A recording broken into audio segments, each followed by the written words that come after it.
So I'm Ben Eggleston. This is my final project for Computer Science 541 with Professor Montek Singh at UNC, fall semester 2015.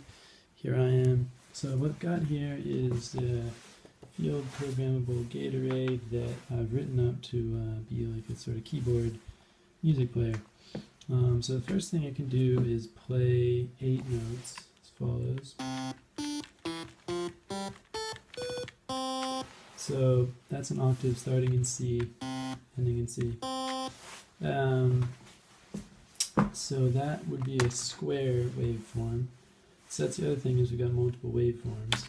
So this one is read, it's sort of like a sine wave. It's read from a table, so the sampling is pretty choppy, so it doesn't sound like a really smooth sine wave, but it's a different waveform.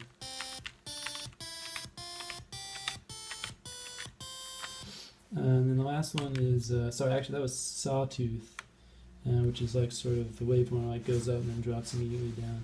And then here's the one that's read from the sine table. Wait, hold on. There we go.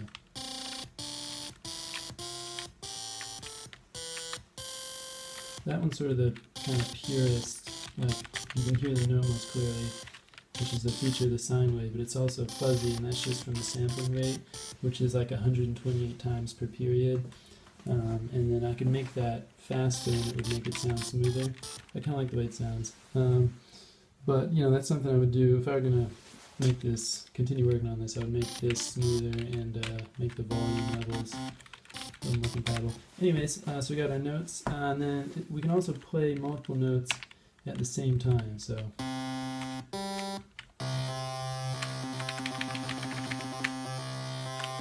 and again, because of the what's like called aliasing, and when you play them all at once, it gets kind of messy, which I think sounds cool. So like so.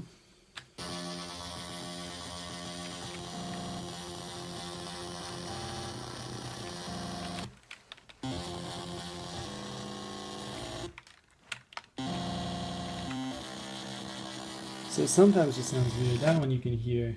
I think it's sort of musical sounding.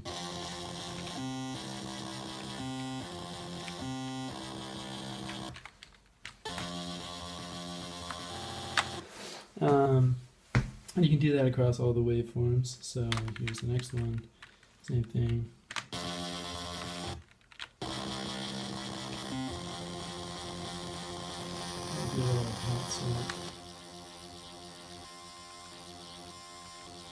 It's just changing the waveforms, keeping the chord the same. This would be a, yeah, what would this be? Let's see. Oh, that'd be some kind of F sus something. This is C, this is F. Oops, F. So then the way this is done basically is so this waveform is a square wave, and that's generated, sorry, this one, the most clear sounding one is a square wave. The reason it's clear is because it's really simple to make in a computer. You just bring the voltage up to 1, down to 0, up to 1, down to 0.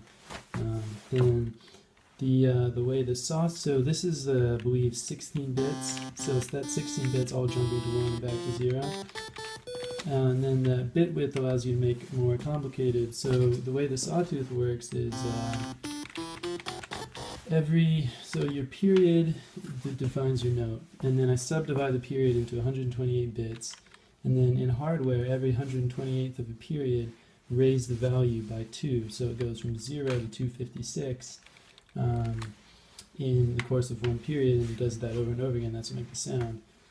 So that takes 8 bits, and then I add, you know, when you play all the notes at once, you obviously need more, so that goes up to 11, and then I just shift that over 5 to prove to be the 16 bits in the PDM, which is the next part. So your the one module takes the keyword input and produces the sound, and that comes out as 16 bits.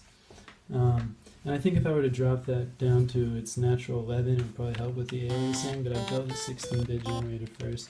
Anyway, so then that 16-bit sound output goes into the PDM generator, because this output here is just one wire, so you can't have 16 bits. So what it does is it takes the 16 and drops it down to 1. It does that using the PDM algorithm, basically, where you know, sort of scale the 1 bit to the 16 bit, so you treat your 1 bit as though it were, you know, has the value of 16, and then you either have it be 1 or 0 to match as your analog's coming in. You raise it, and then it gets above the analog, then you drop it, and then the integral of the difference between the two, as that changes, you raise and lower your output bit to kind of sort of roughly match what's coming in, and it does a pretty decent job to the human ear. So I wrote the module to do that. I wrote all the sound generator modules, 2 of them. So the square, this one is hardware, just up and down. This one is hardware, just you know, adds 2 with a little register type deal. Third one, which is sine, reads from a sine table. So I made a sine table in MATLAB, like a table of values. Store that in memory. And this module, every 128th of a period, reads from the next address in memory. So you could theoretically put any waveform in there. And that's another like sort of area to continue tweaking this, because I think it's pretty cool. I might continue working on it, although I have to give the board back. Another area to work on would be to add more values to get a finer wave. So yeah, so then they all run into the PDM, and then the board, the PDM, obviously the single bit output 1s and 0s is pretty choppy, so the board has a built-in low pass filter, which I didn't do anything, it's just in there, which for all sound output coming out of the board sort of smooths it out, which is nice. And then I also have the normal MIPS processor that we all built in class. What that does, that's just the program I wrote for that one. Is just the simple memory, kind of moves memory around. So press the key on the keyboard, then the keyboard writes the keyboard memory.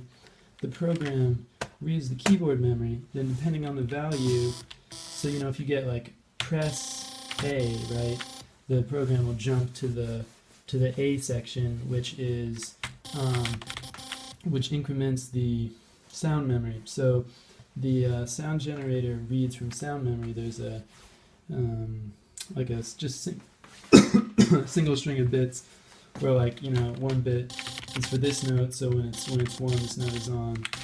1 bit is for this. So if those 2 bits are 1 and 1, then they're both on. If these 2 are both 1, they're both on. And then there's also a set of 2 bits which controls the waveform. So 0, if those 2 bits are like 0, 0, then it's square. If they're 1, 1, then it's the sine. And if they're 1, 0, decimal 2, then it's the saw, and then there is no waveform for the 0, 1. So that string is stored in sound memory, and then the MIPS program, reads the keyboard output from keyboard memory, and then jumps to a certain part of the memory and makes a change to that string in sound memory, which controls the the sound generator. So that's all the MIPS program does, is like a memory reader and writer. And then the sound generator, a little more detail, contains 24 tone generators. That's 8 in each waveform, so 3 waveforms, 8 notes each, so 24. Then it takes each chunk of 8 per waveform, adds them together to produce the unified sound output for that waveform. And those are just running all the time. And then the sort of waveform selection just picks which one gets written out as the main output to the PDM generator. Oh, sorry, PDM, by the way, stands for pulse density modulation. I know my professor knows that, but anyone else who might be watching this, which refers to the density of the pulses, meaning the 1s and 0s. When it jumps up to 1, that's a pulse. So how much is it going up to 1 matches the up and down values of the analog inputs. That's where the density bit comes from. It's like how much is it up versus down. Yeah, I think that about covers it. Here's when the Saints go marching in.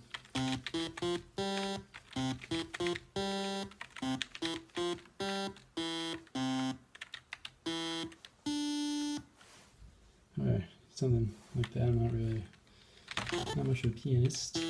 Yeah, okay, I think that about wraps it up. Professor, you got any questions? Just shoot me an email. I guess I'll send you the zip file as well, all my Verilog code and such. Cool.